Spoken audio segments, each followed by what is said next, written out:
Hi, I'm Doug from the product team here at Sophos, and today we're going to be taking a look at how to register an access point. So starting here on the wireless dashboard inside Sophos Central, we can see any access points we've already got online. And now to register a new one, we'll simply click the access points link in the left nav here.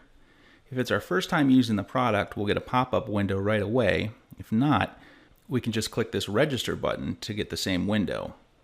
As you can see, it's a pretty straightforward three-step process. First, we want to make sure our access point is up and running and can access the internet via a router or however devices on your network currently connect. We'll need this in order to broadcast.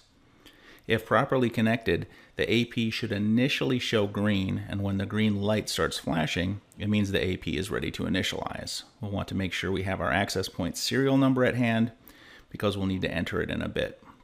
So step 1, connect to the internet and make sure the AP is flashing green. Step 2, get the serial number. And step 3, enter it.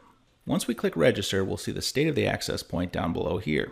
It's waiting for the initial connection. This could take a few minutes depending on your connection and the AP's connection.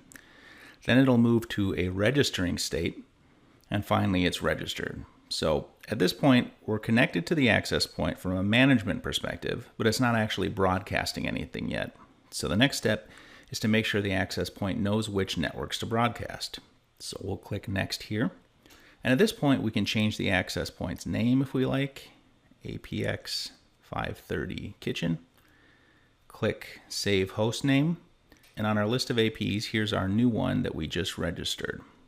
You can skip this step here, but just to give you an idea of what's going on, if we go back to the dashboard now, we can see that we now have 5 access points. 1 is offline, so we might want to check on it.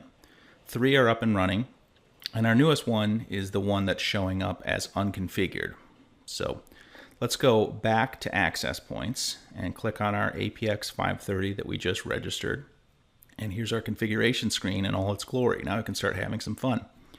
One decision is whether we want this AP to broadcast on the 2.4 gigahertz band, the 5 gigahertz band, or both, the transmission power for each, the channel width, and there are a few other options here. This dynamic background channel selection isn't on by default, but is worth considering as it automatically changes to cleaner channels in order to optimize the network.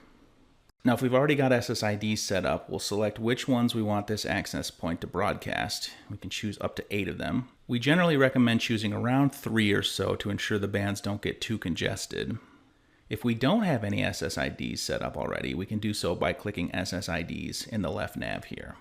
Once we're ready to go, click Save. We can see now that the AP is doing some updating.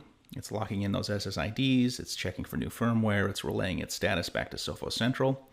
We can see that it's dynamically changing channels.